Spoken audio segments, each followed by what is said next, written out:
I'm so happy that all of you guys joined. That's so amazing. Last year, Sherelle and I were in the cafe having a fabulous time playing dominoes and cards. Yes, yes, yeah. Some of the people here assembled, they were there eating your delicious Deli- snacks, your pulled pork, I and all those see. chips that you packed and prepared for everyone, all their little Yeah. to-go snacks. They're back. Yes. Awesome. Okay. Yeah. Hello, YouTube, and welcome all who are watching. I am Latanya Smith, and this is My Place Cafe. So I don't know how much of it can you see, but I'll give you a little tour. I am located here in Pasadena, California, and we are located in Henstedt Square, and it is on the corner of Los Robles and Woodbury Road. So we are here to present history of the Black man 100 years later and color in language. It is going to be presented by Sherelle, and I am so very honored to be a part of this YouTube video and just so excited that Sherelle is going to impart all of her knowledge upon us. Well, thank So, you.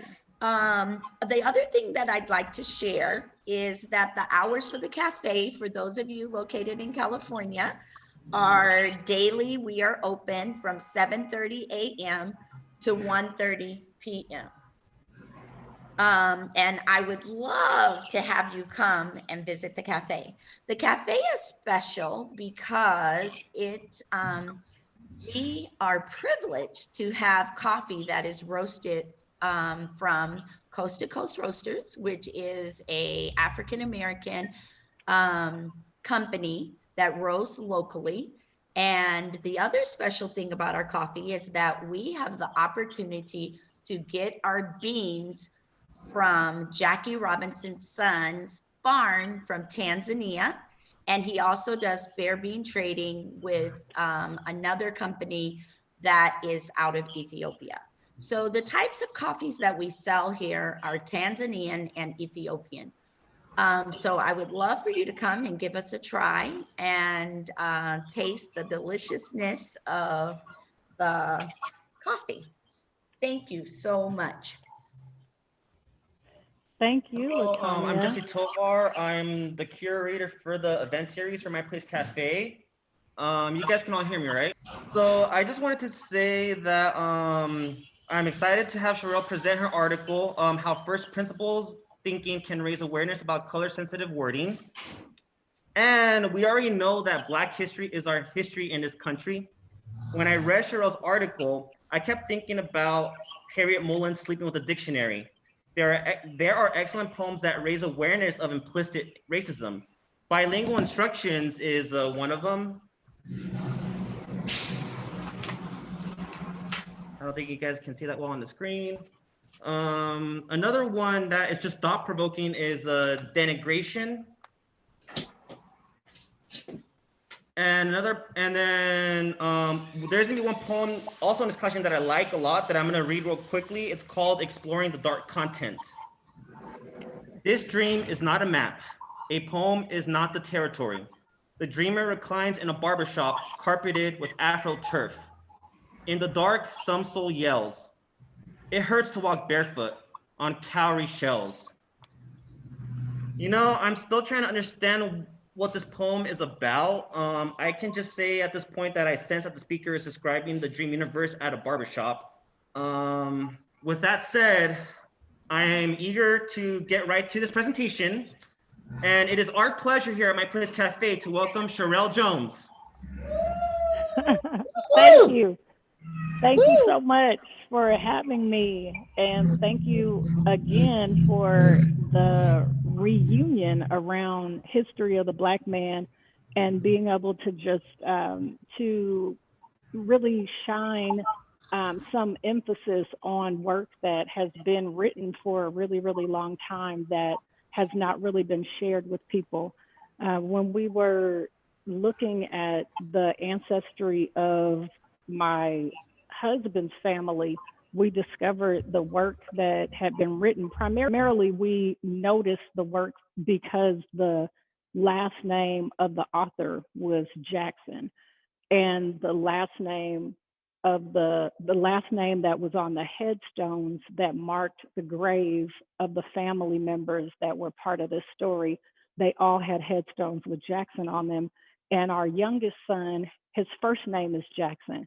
And so each time we would see the words written Jackson, Jackson, Jackson, I just kept thinking I should share this with Jackson. He might want to look at the way that his name is being captured, just the way that the script was written in stone and the way that it was written in the book. I believe 100 years ago, in order to be able to publish, you had to use a letterpress where you'd have to take each of the typewritten words on the blocks and press each one of the letters out. And when I read the story of Joseph Julius Jackson, and I learned that he was actually born into slavery, and that it wasn't until some time down the road in his life that slavery was abolished. And it doesn't actually say anything about him in the text. It mostly talks about what the history of all of the people were. And he must have been involved in that research for a really long time. And so just knowing that a person in that day could be bought and sold, and that families could go from being somewhat intact to not knowing at all where the rest of their family could be in the world, was something that was just it just stuck with me.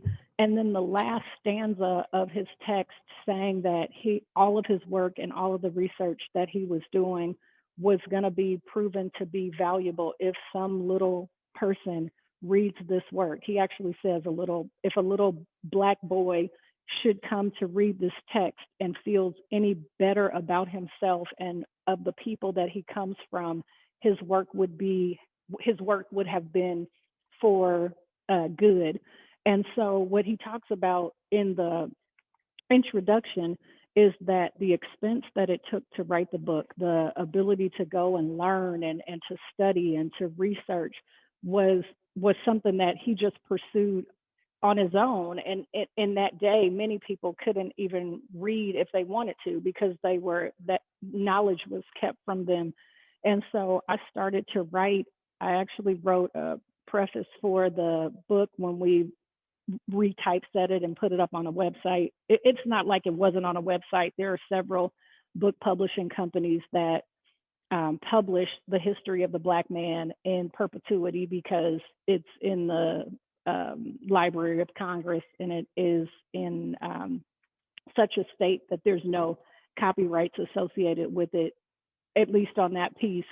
And so the work is just being printed at a cost. And when we discovered that we had a tie to that lineage, I felt like the book and all of the content of the book needed to be shared, just because I'm one of the offspring of one of those little black boys who turned out, who ended up being able to receive that message.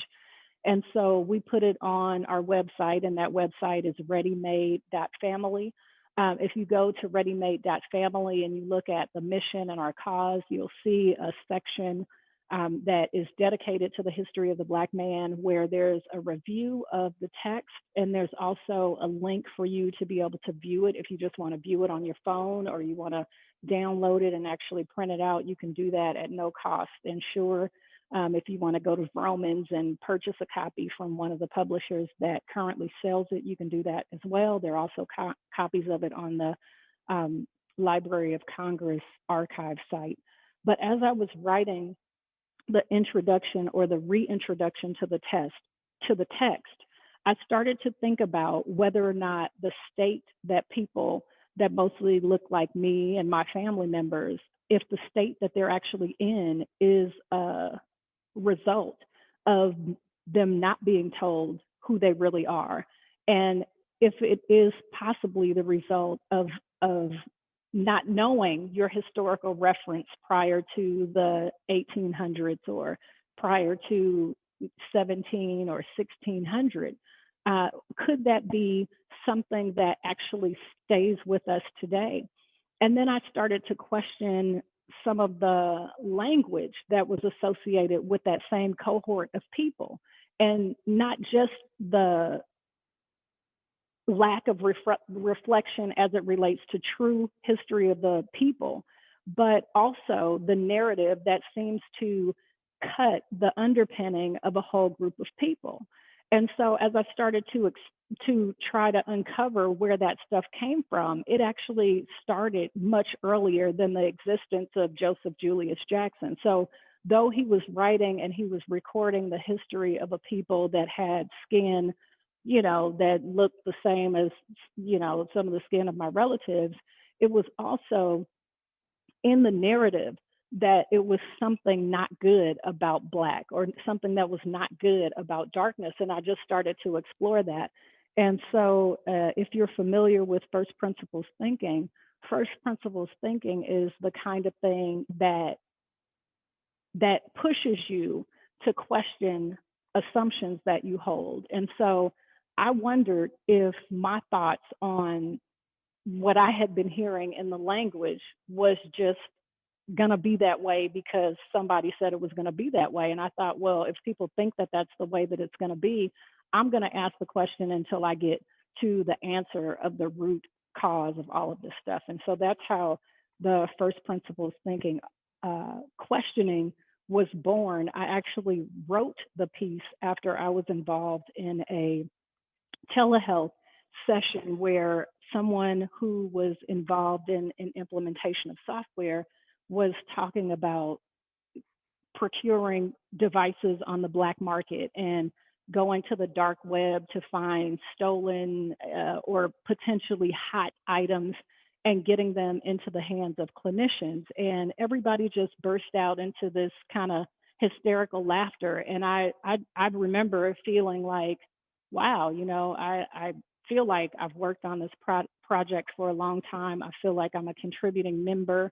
I feel like I'm carrying the torch for one of our dearly departed principal investigators, or PIs as we call them, in clinical research. And yet I sit here and people say these things as if there's no energetic transference to using Black or dark in a derogatory way. And I thought, well, okay, if I'm invisible in this situation, maybe what I need to do is to raise the level of visibility. And so that's where the work came from. I feel like I'm talking too much because nobody else is saying anything, but that's how this stuff goes, I guess. I look at either the history of the Black man or raising awareness on color sensitive wording. You guys are free to go ahead and unmute yourselves and start sharing your thoughts, asking questions. Okay. Does anyone have any? Well, Oh, if sorry. not, go ahead. Oh, hi. My name is Olga. I was skimming through it because I'm reading other people's thesis, so I was like, I didn't have the full time, but I think it's interesting um, that you went back to find, you're one of the few lucky people to remember. I think I'm lucky because my aunt in Mexico has like a detailed description of where our family came from. Like they told me when I was in high school, you're actually French and not actually, like Spanish from at least our side. And I was like, that's stuff like we're lucky to know. A lot of people aren't lucky, but I feel like that's something you might, I don't know how you felt. I would have loved to know how you felt when you first found it, because there's one thing discovering and like what you're telling us now, how it's very informational, but how did it feel like getting a hold of something I think so precious? I think that's that a lot of people have such a great opportunity to discover. That is an excellent question, and thank you for your courage in asking that. I have to tell you that what happened after I read the history of the Black man, and my introduction to the work was, okay, this is somebody that's part of the lineage of the children that I gave birth to, and that's big, right? But what it did for me is it took history and it actually applied history to something that I could relate to. So I had heard about all of these different things. I heard about the Civil War. I heard about World War one and two. It's kind of hard for me to say those WWs together. Um, but what it did was it allowed me to understand from a different perspective that we were there. Not only were we there, but we were involved participants because we were the subject of the conflict. And you don't fight for anything that's not valuable. So, what happens in the historical narrative that's told is that we were just kind of languishing around, and somebody was guiding us, and we are dumbfounded in the world, and like we're aimlessly wandering. But that's not the case. What was the actual case in the history of the Black man is that historically we did things that people really wanted to commoditize, right? And when you are, or if you have a commodity, or if you have a certain level of power, it is very difficult to try. Just think about it. If you have a car and someone moved into your house, say they're your junior, like your kid or something, or niece or nephew or godchild, and they want your keys to take your car out of the house, out of the garage, and into the world, it's challenging to let go of whatever it is that you think that you have and give it to another person. So when the commodity of using people to get to the next level, to buy a house or to expand your family, and you guys know the story of Sally Hemings and the Jefferson and Monticello and all of that. That's also a part of the lineage of the same family, but on the other side, on the paternal side. And what that meant for those people that were living in that. The people that were running Monticello were the people that look like the family members that look like the people that are sitting in the living room around us right now. But what was commoditized was, okay, we have liberty, we want freedom, but we also want to be able to have the best cooks, we want to have the best iron makers, we want to win the battles, because the battles are largely about power. And so, to really answer your question, I could see all those different perspectives of history in a way that I never could understand before it was some kind of connection to me. So I'm sure that I'm not the only person that went through grade school and really finishing school, professional school, all the different parts of school, learning everybody else's information, but not knowing that my actual family line has a connection to it, whether I be related to them by blood or not. Just the knowledge that we were there was very empowering. And it made me feel like, oh, now I understand the Great Depression. I understand when they're telling about what Roosevelt did and all of that. Like, I saw myself in those pieces of history where I never saw, I just felt like I was learning some kind of stuff I was going to get tested on before I knew I was a part of the history. Thank you for your question. That's very beautiful. Yeah, thanks. Man, I was going to say, if there are people who haven't had a chance to see or to listen to the piece, I could go ahead and I could play a bit of it, and then we can go right to solutions, or we could go into the area that talks about the problem. Would that be okay with everyone? Okay.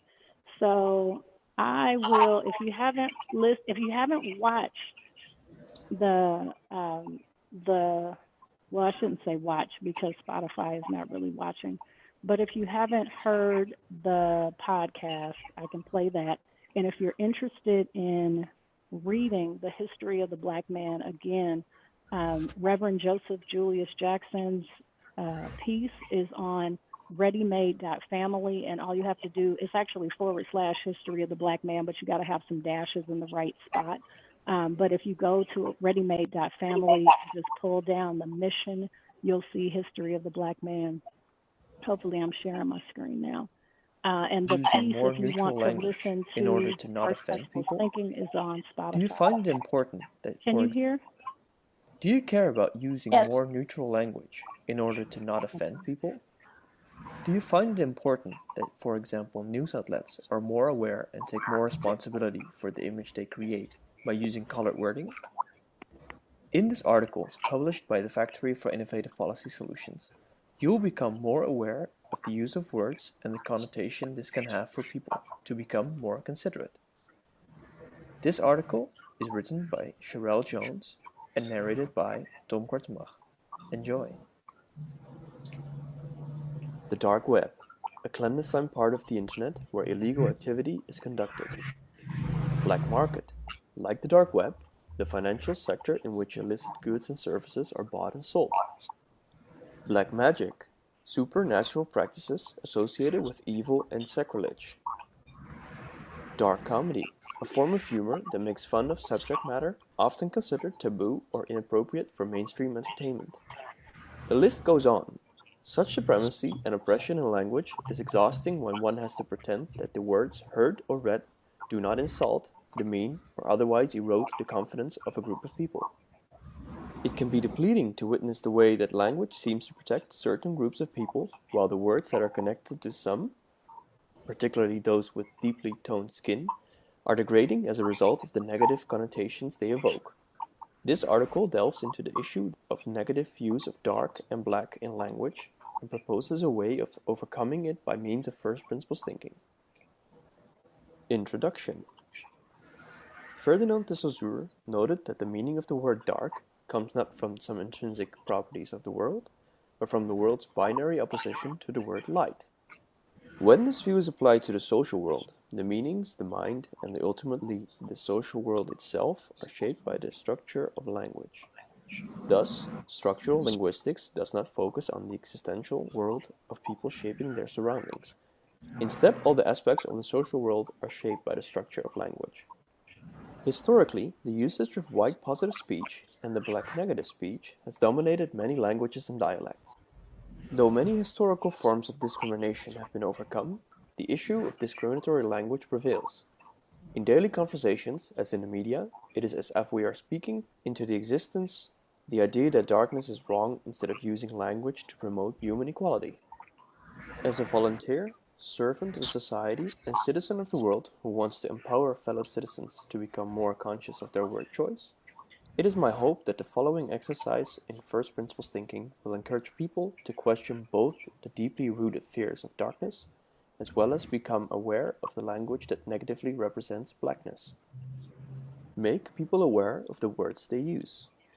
Ultimately, the objective of this exercise is to propose a way to make people more aware that many phrases that reference darkness or blackness, for example, dark web, black market, black magic, dark comedy, blacklist, dark fun, black sheep, blackmail, etc., signal threat, fear, or felonious activity. Such words reinforce the stereotypes of the criminality or immorality of an entire cohort of society.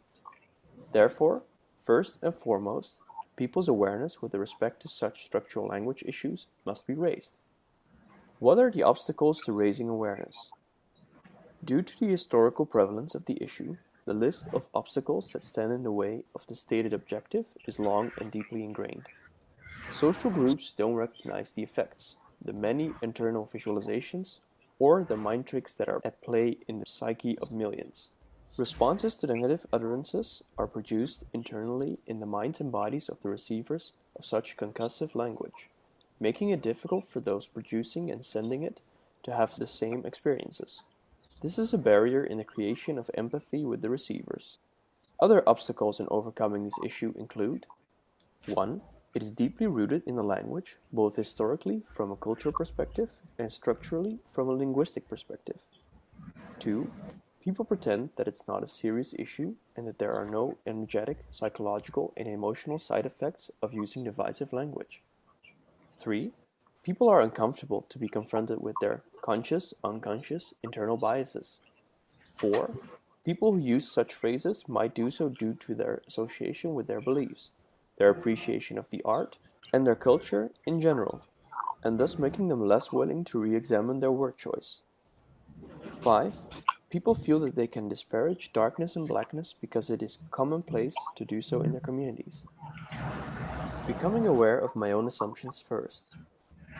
Before continuing with this exercise and attempting to overcome the stated obstacles, it is necessary to address a few questions regarding the different assumptions surrounding this issue, namely: 1.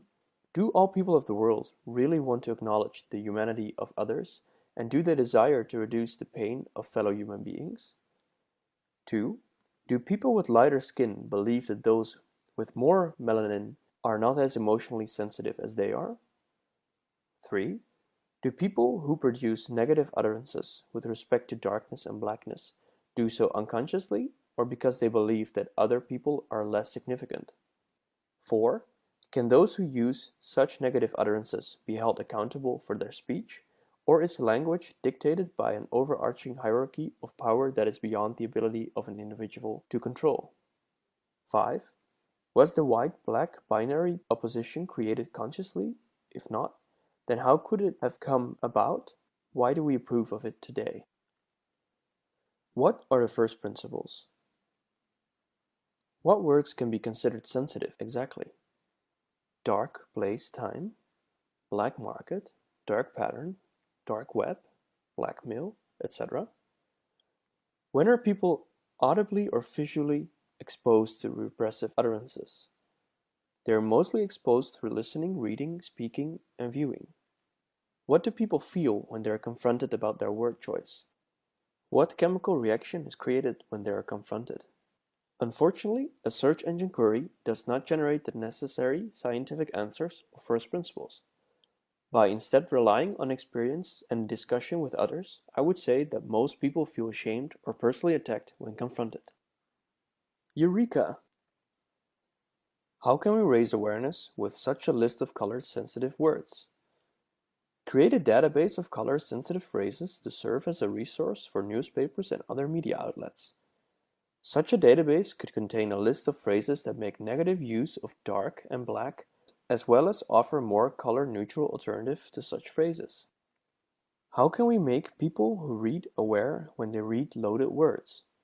Based on the database, we could create an online application that highlights sensitive words within the text of a submission. Alternatively, we could request that newspapers and other media outlets highlight sensitive words for 1 week in an effort to spread awareness to their reader base. How can we encourage amateur and professional speakers to engage in discussion that spark awareness? We can encourage debate organizations to make the topic a subject of deliberation. We could also encourage litigators to dialogue within legal bar associations for and against the importance of impartiality in language. In addition, based on the analysis, we could develop a website where anyone can find out how potentially insensitive words of communication might be to a segment of people.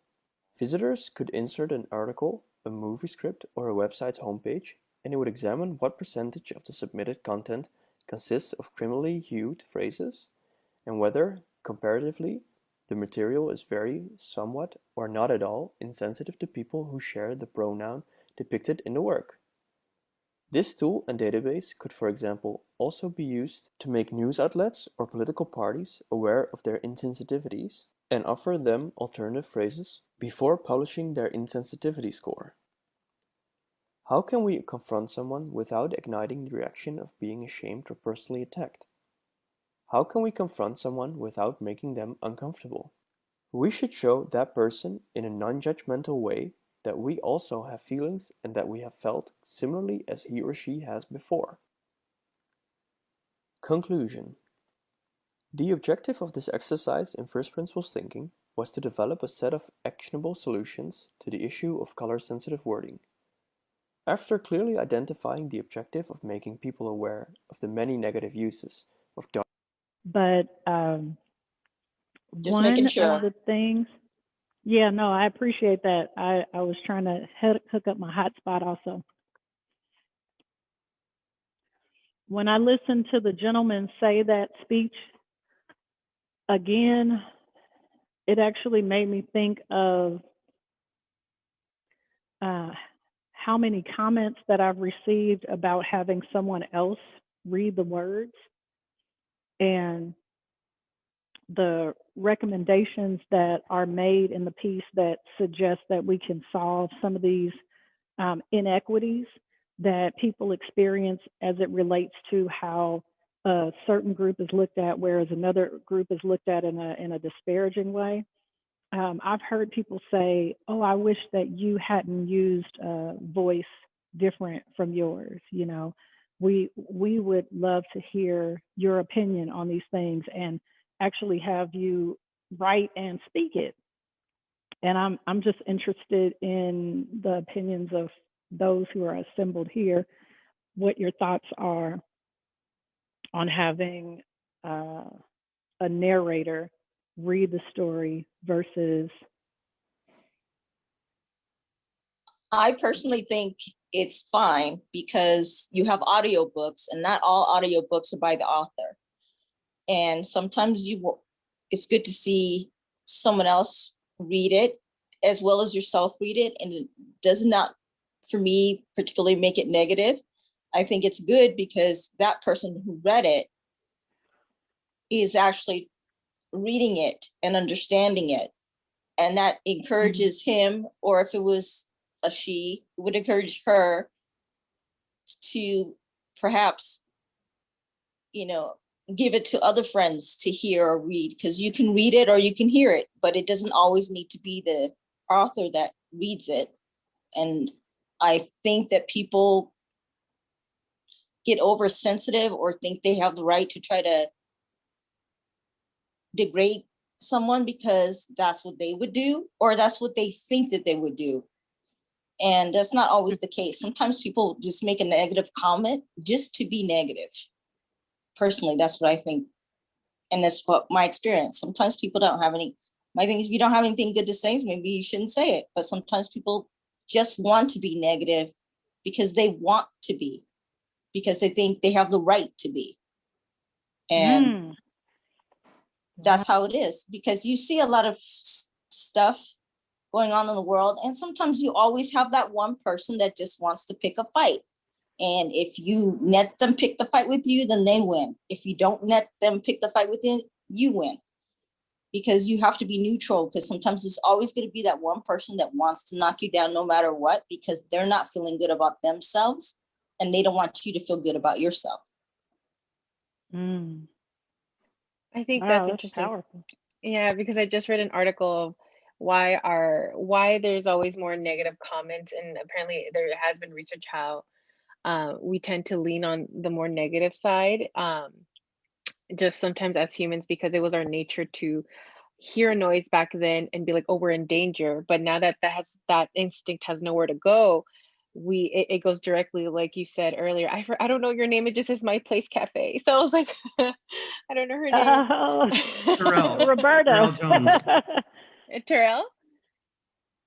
But yeah, like she said, we tend to lean on the negative. I think it's fine as well, because you never know if that person, you're like you said earlier, are opening their eyes, or are or themselves are affected by what you're saying too, right? Because I know it's an issue also with the way we translate words and the way words are used in Spanish language. To me, like someone who's of darker skin, they even use a term sometimes like, oh, they're coffee colored, they're and then the word is cafecito, like, and they even at the CITEO, which makes it like kind of being endearing. But I'm like, no, that's still wrong, because how is it different for me? Because they would call me sometimes like porcelain colored. Oh, and your cousin is coffee colored, and I'm like, that makes no sense. Why is that an issue?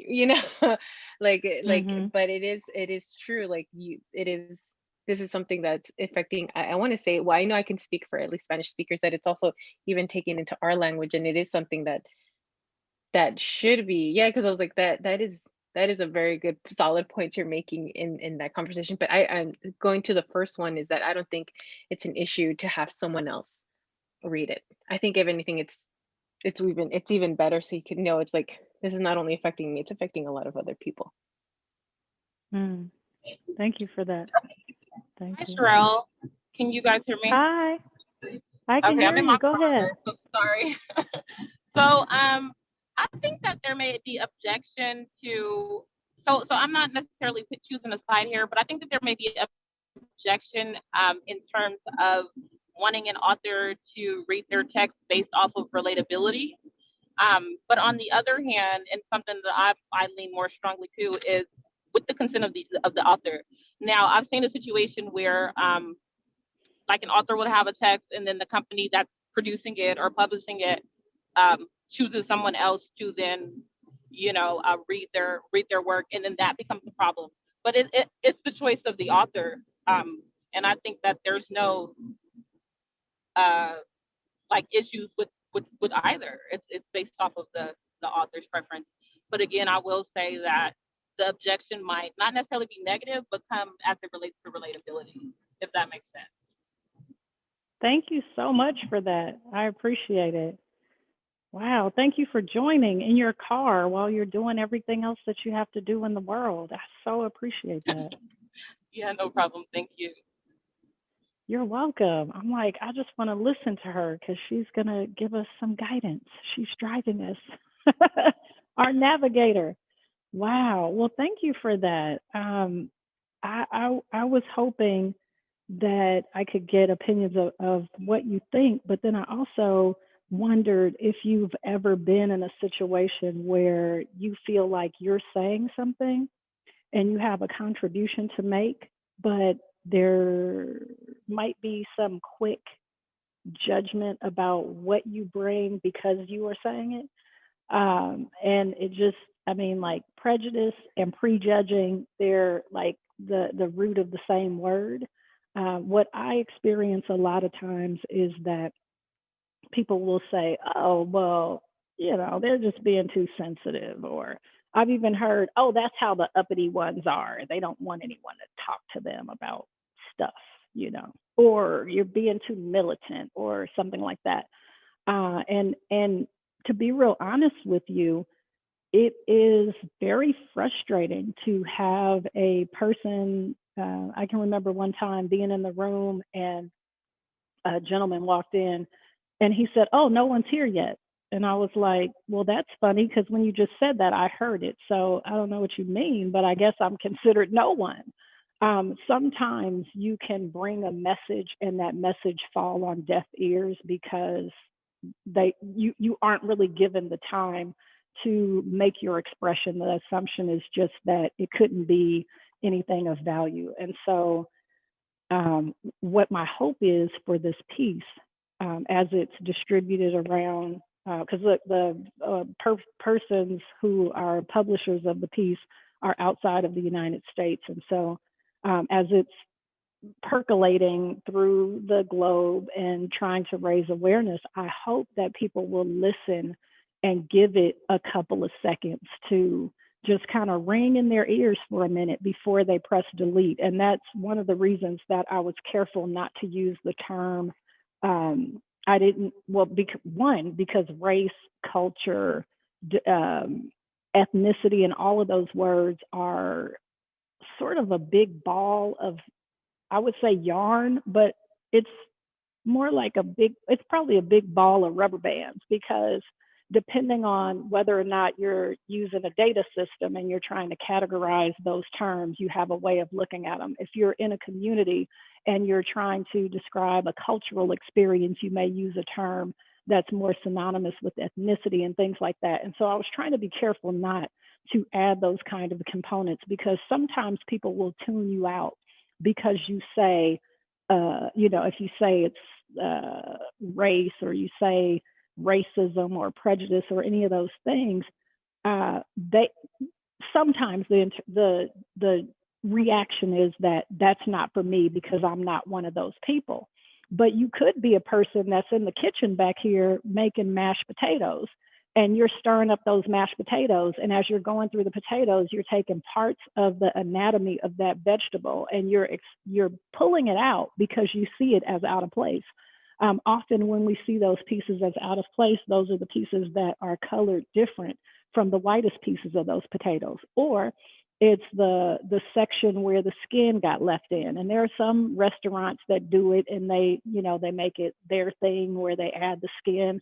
But in most cases, that metaphor in the kitchen is the same thing that happens to people in life. You could say that there are some people that, get to go to the front of the line. You get the fast pass when you've got a certain, when there's a certain understanding of your value. Whereas others, if your brand has been devalued over centuries, then there's a certain assumption of what it is that you're there for.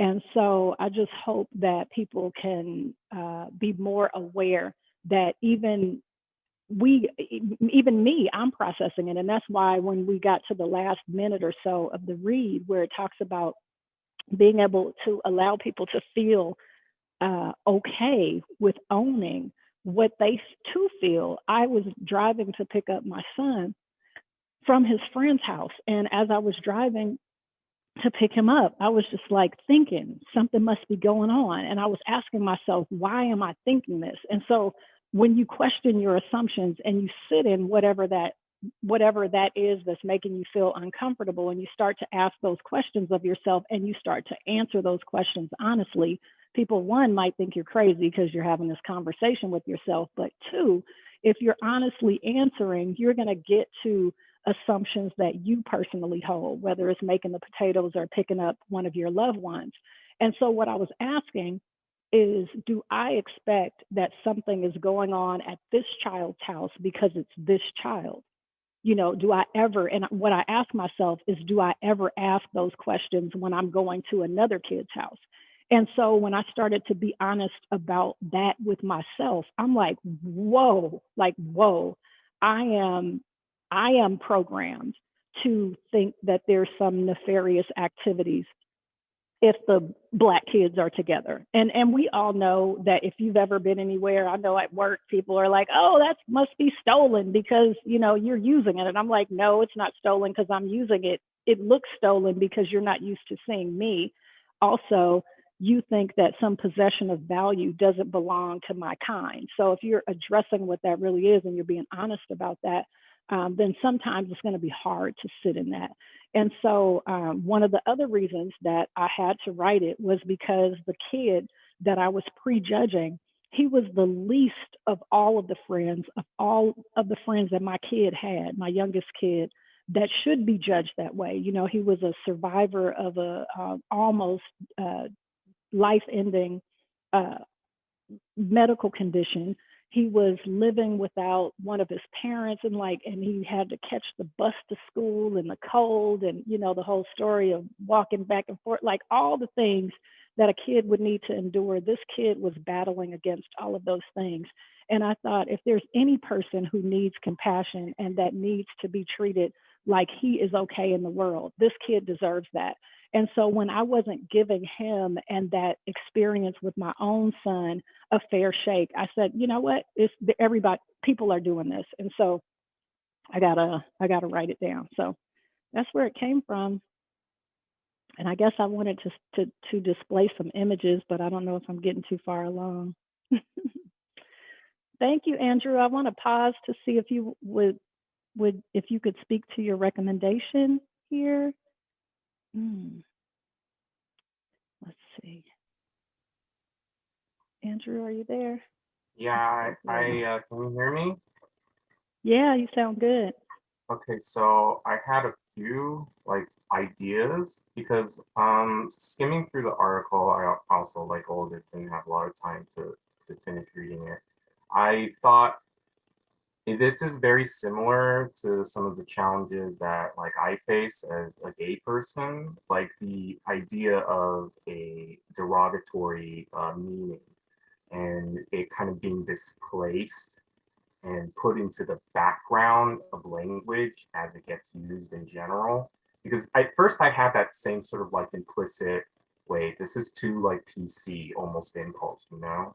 But then as I thought about it more, a lot of the points that you're making, a lot of the criticism that you're making towards our general language and the general sort of connotation of Black and dark with these negative and implicitly racial sort of context, the more I realized how it's tied to the whole language game of domination and control in general, because I've encountered that sort of same problem or similar sort of problem with the term gay, because a lot of the times in a sort of very patriarchal sort of language and context, the word gay becomes a sort of catch-all derogatory term. And it's definitely not the same as our general usage of Black and dark. But at the same time, that's how I kind of got a over that initial barrier. And I think if you'll read some of the comments I made below, that overcoming of the initial barrier, that initial resistance against confronting one's own language use and of observing one's own language use in order to improve and create more color safe language, I think that's probably one of the greatest challenges, because anytime you're confronting that sort of hegemonic use of language, it necessarily goes against the grain of what is, white supremacist ideology. And that ideology insists that, no, this is fine. No, this is, everybody uses this. No, it's just like how language is, and you're being too sensitive, and you're being too this, or you're being too that. And by overcoming that initial sort of, by getting your foot in the door and kind of like getting people on your side, you kind of, you no longer have to like fight against their desire to turn their attention away. You no longer have to fight against their resistance towards hearing you out in the first place. And so after that, I was thinking about how to actually put forward a concrete solution to some of these problems. And so I'm coming from sort of like a digital media background. And so I think a lot of the ways our language has changed, a lot of the ways our culture has changed. You see, things that start on Twitter, you see like the rise of the Me Too movement, you see Black Lives Matter, you see, cancel culture with all of its, limitations and its sort of like its problems. But you see probably the greatest change in our general language and our general culture emerging through the advent of online media. And so I was really thinking about maybe teaching younger people, really advancing this sort of like these ideas with the younger generation, especially through social media, because with how those like technologies work, they spread ideas so quickly, and they spread, criticism and awareness so quickly. So I think as an initial sort of step, I think maybe creating like, I don't know, I don't want this to sound like flippant or trivial, but like trying to create memes, trying to create a sort of like discourse online that young people can center themselves around, that young people can drive themselves. That might be a really strong potential solution to try to get, color safe wording into general discourse. That's amazing. Thank you for sharing that. Wow, you're so smart. That's amazing. Oh man, these suggestions are so good. We gotta look for the other thing I was thinking. You said media and content and social, and I was thinking database and indexing, and I'm thinking evidence, like to be able to visually show a person how many occurrences in just one sitting do we interact with this type of stuff. But yeah, I think it would be a really good way to make sure that we're just showing people through the kinds of illustrations that you just described that it's not rare, and we can change, and we can make choices that include and value more people than we currently do. And we can stop sitting idly by while people are hurt and pushed into places of isolation. And I think of my grandmother all the time, and what my grandmother experienced in her life. We talked about the book and the history and being able to know your history, but just living as a person who has all of this, that has this echo chamber around them of all of the things that are not wonderful in the world, and to have to still forge ahead with all of that in your backlog. It's a challenging thing to do. And even when people are not making an attempt to be disrespectful in any kind of way, it still hurts. Like you have to actually suffer a lot of these things. You have to suffer in silence, and sometimes you don't even know that people are thinking the things that they are. Like in the situation with my son and his friends, that kid doesn't even know that I, thought of him different than I thought of the next kid at the school. And I feel like, whoa, I owe you an apology for that. And that's really why the situations at work don't get solved. So you have someone at work that um, might approach you in a way or make an assumption that's not true, and you go away from that place hurt, but you never discuss it because it's almost like it hurts too much to just confess and say that I put you in this place where you don't belong and I shouldn't have done it. So I'm guilty of it. I'm sure that a lot of us are walking around here deserving apologies for assumptions that are not even true, that are being held about us. Um, I don't know. I want to spread joy, but I also don't want to cover up the hurt, And so a lot of times people are like, "Oh, you got to be positive, and you can't say anything about what really is going on." And it's like, but there are people that are suffering. Okay, so I appreciate you for stepping up. I'm going to ask if Ashton, did you want to speak? Well, it's funny that you should pick on me, that you should call on me, teacher, because I have had some thoughts in my head, but I wanted to, I don't want to ramble. So I wanted to be sure to collect my thoughts well. Um, but I think a combination of what you're doing, gathering the data, making the charts, and what Andrew brought up about the importance of the online and Mhm. the social media way we go about disseminating information to each other.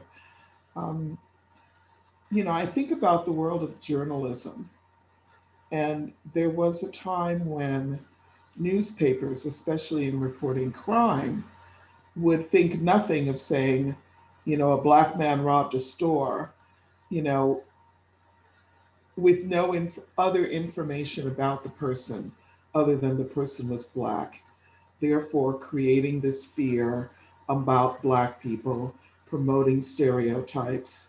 And I don't know exactly when they changed that, but I know that it was partially in response to collecting articles, going through articles, and noticing how many times a person's race was referred to in an article, whether or not it had anything to do with the incident.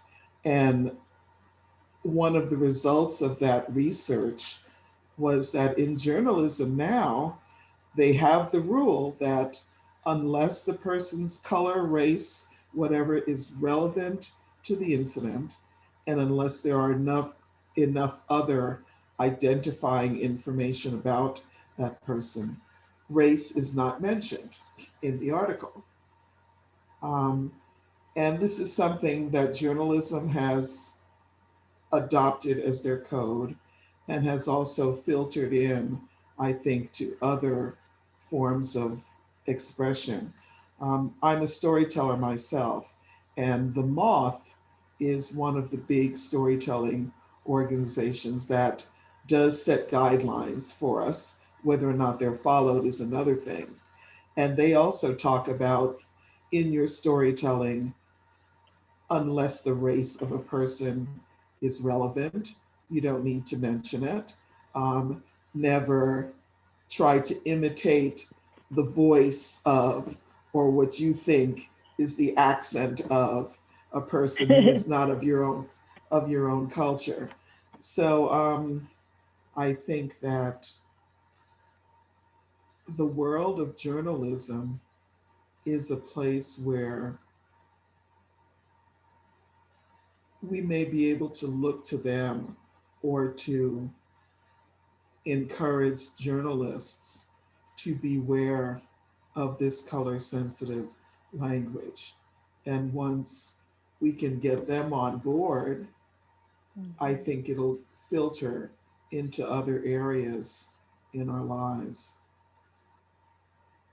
That's beautiful. Thank you so much for saying that. And I just want to say that since the article has been circulating, it's only, I shouldn't say only, 70 plus people have listened. And I'm so excited that, I mean, I'm sure my kids are even more excited because they're like, I'm so tired of hearing her say this.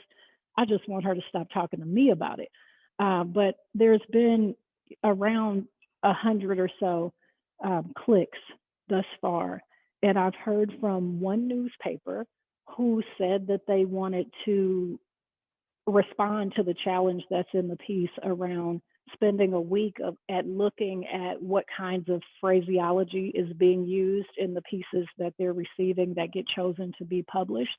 And I don't know that it's going to actually go, I don't know if they're actually going to do it, but I was inspired to see that people, one, actually read it, and then two, people that actually have those kinds of jobs would be willing to contemplate doing something like that, going to their news desk or to the person editing their stories and saying, you know, what are we doing? You know, what kind of position do we take? I don't know if anybody knows anyone with the LA Times or anybody at the Pasadena Star News or anything like that, but I would be willing to work with any and everyone just to try to segregate the information, and just show that, you know, it's not just naming the person who robbed or burgled the store and naming where they think that person's biological and heritage reference is from or whatever. It's more than that. It's subtle, but it adds up, and it's been multiplied over years and over generations. And if we're not honest about that impact, then we're doing not just ourselves a disservice, but we're doing other humans that we're engaging with in the world a disservice, because we're not really validating the level of dis-ease that they end up experiencing. And I could just tell you from my own family that the treatment that people receive is definitely is burdened by these kinds of assumptions. And it's not something that anyone even has to tell you. No one has to train you to understand that the angel food cake is angel food cake. And no one has to train you that the devil's food cake is the devil's food cake. You just see that when you go to the table, you know. And if you're a lover of chocolate, you say chocolate, and chocolate seems delicious. And as Olga said, chocolito, or you can say, you can package anything to make it seem delicious and nutritious and luscious and for you. And you can also do the same in the converse way. And I think that for my kinfolk, we just happen to be on the receiving end of a whole bunch of information that doesn't seem like it really puts us in a real high regard. So, Latanya, let's see, I'll show these images. Okay, so thank you for that. I appreciate all of you. Okay, I'm gonna not share sound, and then I'm gonna share this desktop.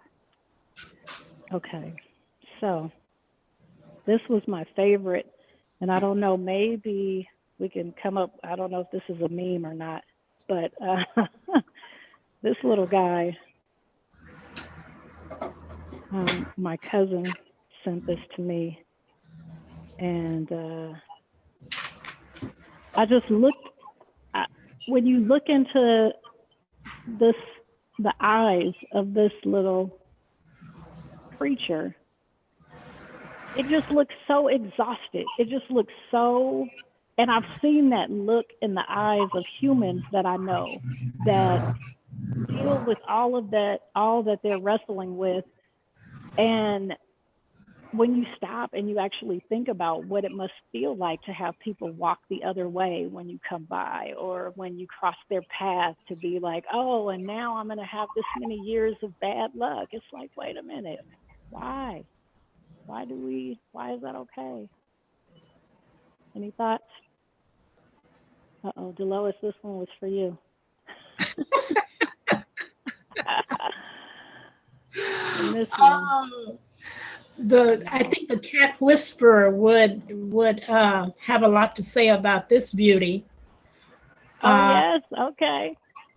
I'm looking at him, her, and I'm seeing that she's either tired or hungry. Uh, and sometimes I think this was a good discussion, you guys. I appreciate being here. Sometimes I think people, as someone has said, tend to look at us and devise their own reasons for why we are, why we look the way we look, why we act the way we act. And with discussions such as this, making others aware of what they're saying to us, how they're saying to us, how they're saying things to us, and how it's making us feel, hopefully that will make more people aware within themselves to do better. Hmm. Uh, Sherelle, well, my baby she has the prettiest eyes ever. So to look at her eyes, yes, it would make someone really happy. But Hmm. that's not always the situation because she could look really happy at me, but yet be mad because I didn't give her something. Uh, so with people, sometimes we have to almost imagine what they're thinking and then be able to challenge them on what they are thinking by the way they're treating us. I Hmm. was raised in the South as a child back in the 40s. You guys are babies back in the 40s. So a lot of things you're talking about, we had to deal with it in a totally different way if you wanted to live to see the next day. So we Right. were trained on uh, being able to hear things that hurt us, but yet not being able to say anything right then. Eventually, there came a time when we were able to speak out a little more, and gradually that conversation became more and more powerful. Even today, there are still some areas where I may have to tiptoe in to be able to get my word heard. Because if I go bomb blasting in there like the way I want to, everybody turns off. And I don't want them to turn off. I want them to hear what I have to say. One thing I wanted to share, it was interesting when we were talking about words. There were some years ago, uh, I wrote to a white quote publishing company because in the religious books that I had, they had given an example comparing the white horses, whatever, to the black horses, whatever. And of course, the black horses lost and the white horses won. And I'm reading this religious commentary and I'm thinking, wait a minute, you can't say that. And I wrote to them a really nice letter. And right away, the editor, the publishing president, all wrote back saying that they were really sorry because it never crossed their minds. And I thought that was really nice of them to admit that. And they said that they would work to make that situation not happen again and to let their editors know this is not acceptable. So sometimes, like what you're doing, is just being able to say a word that's not acceptable to me. Uh, and letting them hopefully explain why they said what they said or why they did what they did. Back to you. Beautiful, so beautiful that you would share that. And just as you were reading, the part that makes it feel like your trust was misplaced is that as you're reading the article or reading the book or the religious material, say it was Daily Word. I don't want to slanderize the Daily Word, but let's just say it was a Daily Word. When you're reading that, your goal is to be renewed. Your effort is to have your spirit amplified in a joyful way, and so that your joy is magnified. So you got plus on plus on plus. That's why you read the Yes. word to inspire Yes. you. And when you go to a work, it's almost like being in relationship and you're vulnerable. So you open yourself up to this love that you're going to experience with this prose that's in your favorite book. And then you get offended. And it's like, I can remember I'm a mother of sons. I have two sons and you have a son too. So you know what this is. You go to the toy store or wherever you go, and every character that has the same skin you're in is a villain or the person who's Yes. stolen the whatever from Batman. And, you know, all the narrative is such that you are either there was the cowboy, the Indian, and the cars, the cop cars, and the villains.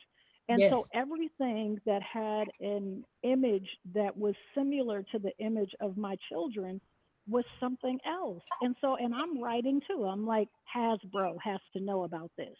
You know, Yes. Little Tykes has to know about this. And it's like, it's exhausting because all you want to do is to take your loved one and extend the joy that they're having because they did a good job in school, or they were an excellent student, or they spelled everything right in the Black History Spelling Bee up at the Jackie Robinson Library, or what at the Robinson Park. And so you're trying to build upon the esteem that you are trying to create in your human that you're responsible for.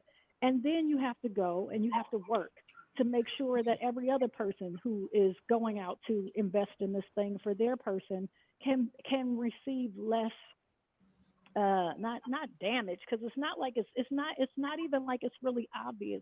It's always overt, and it's always, I think, like Andrew was saying, oh, go on, you're making too much about this. And it's no big deal, it's just Lego.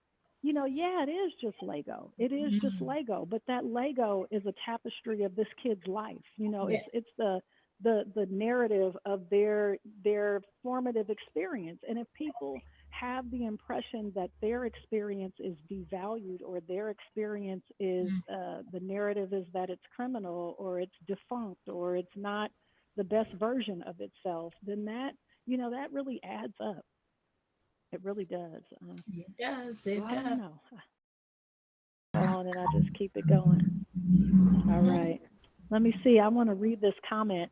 Andrew says that comedy could potentially advocate for better color safe wording. Key and Pale. You know what? Key and Pale, did you watch that movie with where's my cup? What is that called? Where they stir the thing and Yeah, it the was Get people are Out. Get Out. Get That was Out. the That's movie. right. Did you know that was based on real stuff? They Yeah. they actually had a human zoo. So yes, I'm going to read. I'm going to continue to read your skit reference, but some of that stuff is real, like real, legitimate history where people were, and it not even in the era where the people were the commodity, but beyond that period of time where there was still this sort of, oh, go see the man and woman in cap sort of captivity. They would be in cages and things like that, and it just was kind of, it just hurts. But anyway, okay, so they have a wonderful skit that let me see behind. Let me see. I'm gonna click on it. Can we watch it, Andrew? It's a great skit. I've seen it. Have you? And I it's want to it's see it. just If it's a, perfect. It's is perfect for your thesis, Sherelle. They talk about a reporter uh, using the term black ice. And people are skidding on the road, and this horrible black ice. It's just right on oh point. And oh, people that's love amazing. comedy. People love comedy, and if there's a way to get your message across in a animated form or some comedic form, I mean, it could easily be viral all over. YouTube, is that what they Right. call viral? Yeah, Yeah, that's amazing. Thank you for these wonderful suggestions. I'm going to that go was ahead and great, share the Andrew. screen. Thank you for recommending. Let's see. Okay, so here we go. This is also this gentleman is a chef It's showing a second absolutely edition.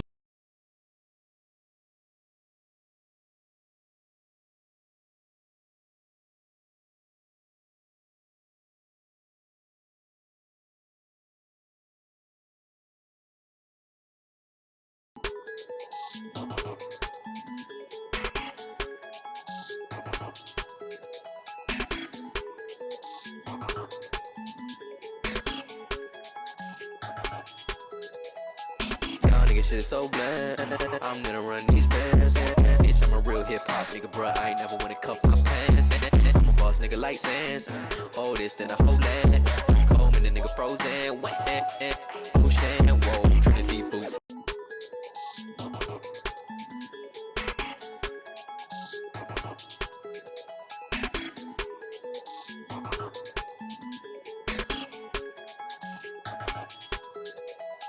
Y'all nigga shit so bland.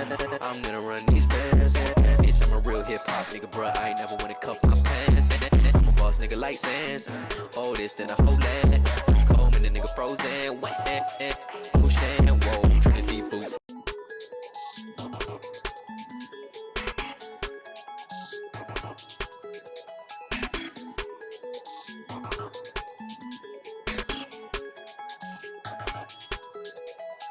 Y'all nigga shit so bland.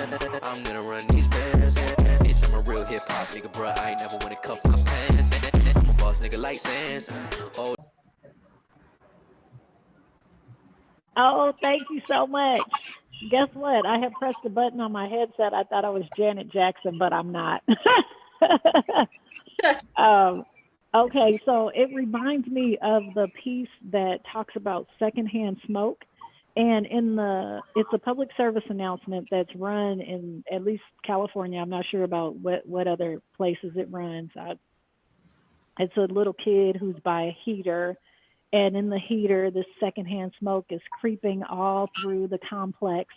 And as it's winding through the complex, killing people mysteriously and without any awareness of the people, in the frame, there are all these black things that are placed there. Even though the smoke is actually white, what's placed inside the scene are black balloons and shadows where the smokers are lurking and all of those things. And I'm just like, this is so, why isn't there someone in the room to say, you cannot take something that's actually white and then slap a black label on it and have it be wrong? Like, nobody speaks up and says, well, hey, you know, when you blow smoke from a cigarette, it actually is white, you know?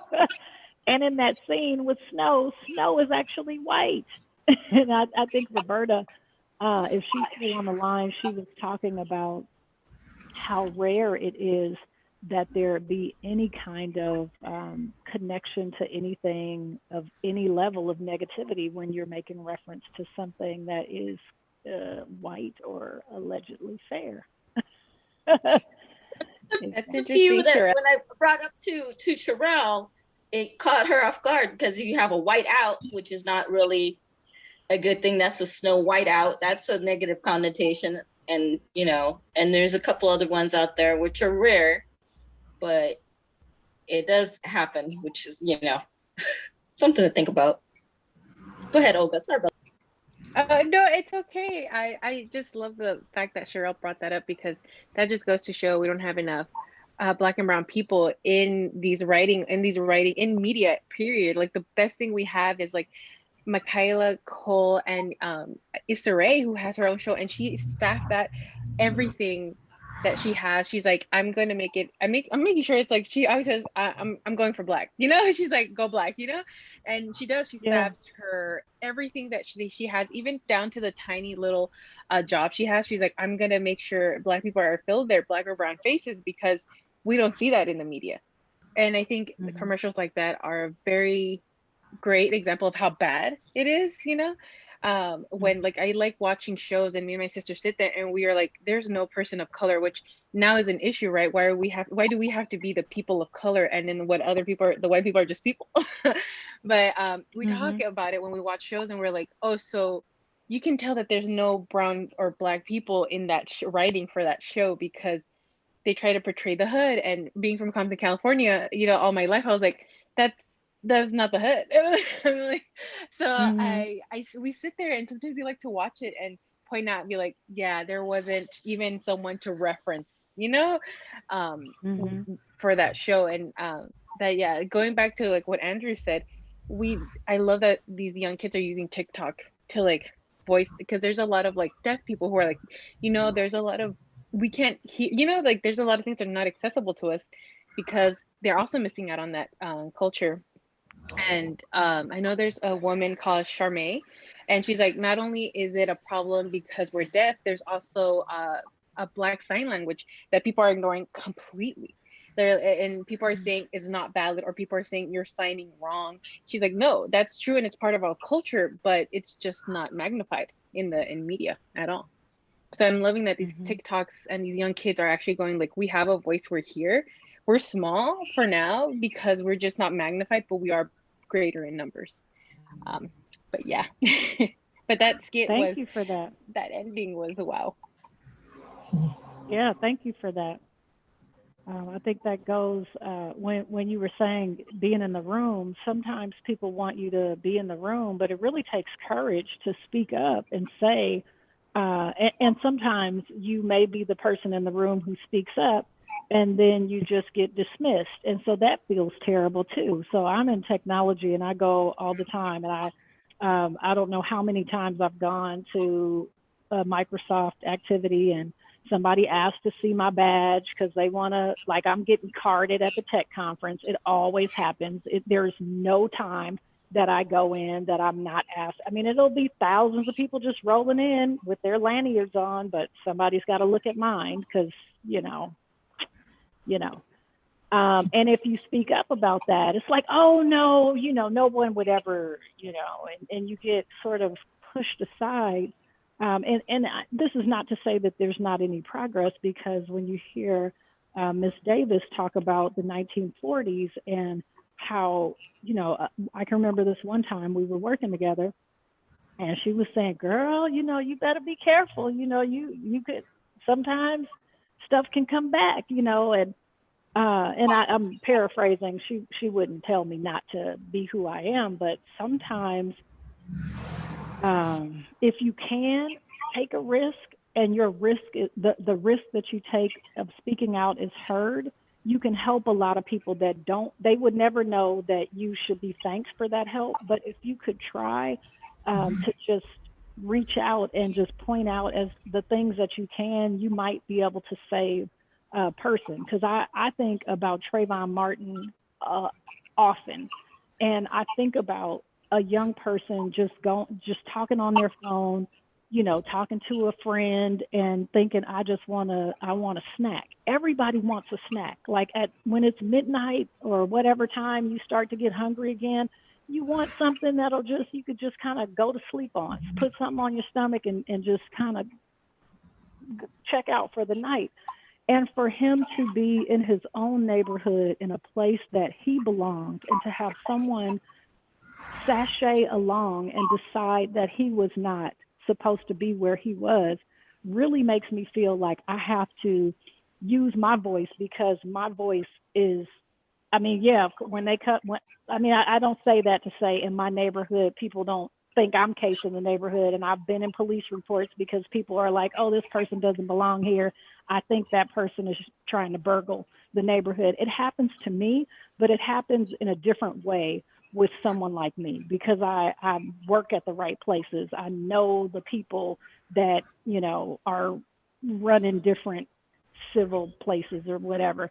And so I have the ability to amplify my voice, where someone like Trayvon, and every person who's like Trayvon, my own husband, my sons. I don't know how many times my husband has been pulled over by the Arcadia police, dropping my kids off at school and bringing my kids home from school. It's like I don't know if it's the same officer all the time, but it's a regular routine. And so if there's an opportunity for me to use my voice and my experience to spare someone an inconvenience, or to spare them the opportunity of being outraged, because sometimes you're not having a great day, and sometimes you don't want to just let it go. Sometimes you're just like, you know what, that's it, I'm tired of this. And then stuff happens, and you have families that don't have loved ones that come home after activities like that. And so, yeah. Mm-hmm. Yep. So she told me to be careful, y'all. Hopefully nothing will happen to me.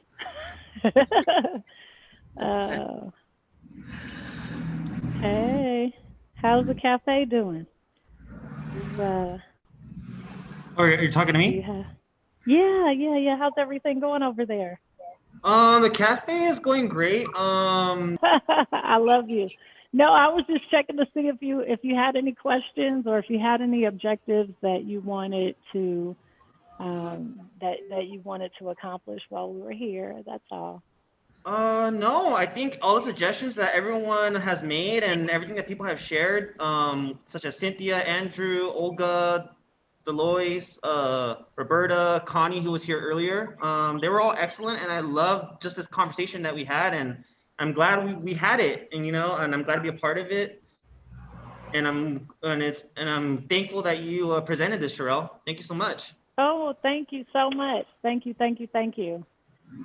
I'm open. I have a lot more images if you want to go through those. Everybody probably needs a little bio break or something like that, but I'm honored to be in your company, and I thank you for, I really want to thank the Smith family for having the business that they have in that community. And I always feel at home in Pasadena because that's where my ancestors made a life and lived and kind of made a way for themselves. And so it's so nice to be able to come to the place and just break bread and have a good time. yeah. And just for me, one of the goals that I would like to accomplish just in that community is to be able to get together and have people just have fun and let their hair down and just be able to support an enterprise in the community that's just trying to do good stuff. She's teaching, she's allowing people to play,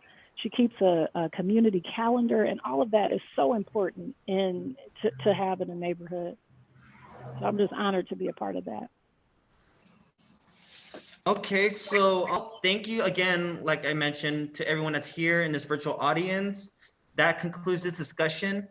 And thank you to everyone that's watching on YouTube. We want to thank Latanya. She just left right now. Connie, the manager of My Place Cafe, Jerry, Latanya's son, and the rest of the My Place Cafe family. To get in touch with Sherelle, you can follow her on Instagram at PlayDayWithDad. I will put that actually that will be posted on the description for the video. And you can also email Sherelle at akafarwest1908@gmail.com. That email will also be posted on the description for this YouTube video. For the month of March at My Place Cafe, wear green and get 10% off any purchase. Purchase must be a minimum of $5. We hope to see you in Greenville soon. For those that are in the Pasadena area, remember to follow us on Instagram at My Place Cafe Pass and like us on Facebook, My Place Cafe, to stay up to date on what's next at the cafe. Have a great Sunday, everyone, and remember, make my place your place. Thank you, Jesse. And also for Playdate with Dad, just so everybody knows who doesn't know, it's November, I believe, 25th. It's a national play day that actually Sherelle, with the help of her mom before her homegoing, helped her create. So that's an actual national day of, and it encourages kids, fathers to be involved with their kids. Yes, and thank you for that. Thank you. And that's her IG post, Play Day with Dad. Just a little background on it. Thank you. She is so dedicated. Woo! I'll share one more email that's kind of easy to remember. If you have any resources that you want to share where we can get the information to people and get some of the resources and some of the activities that people can do to start recognizing maybe some of the bias that they hold on to, maybe unconsciously. My email is also share@aka.im, and you can reach me there at any time. Also, if you want to talk on the phone, you can call on the phone. On the Instagram, Twitter, and Facebook page, the phone numbers are all listed, and we're just trying to make we're trying to get humanity to bend to all of the humans that are participating in this experience in life. And so that's not real easy to do. So if there are people out there that are willing to support and nurture that journey, I would love to be in community with you, because a community is really all we need. We don't need extra dollars and all that stuff. If you have a community of people that you can count on and that you can trust, you can pretty much do anything. And so I'm down for that. All right. Thank you so much. Thank you.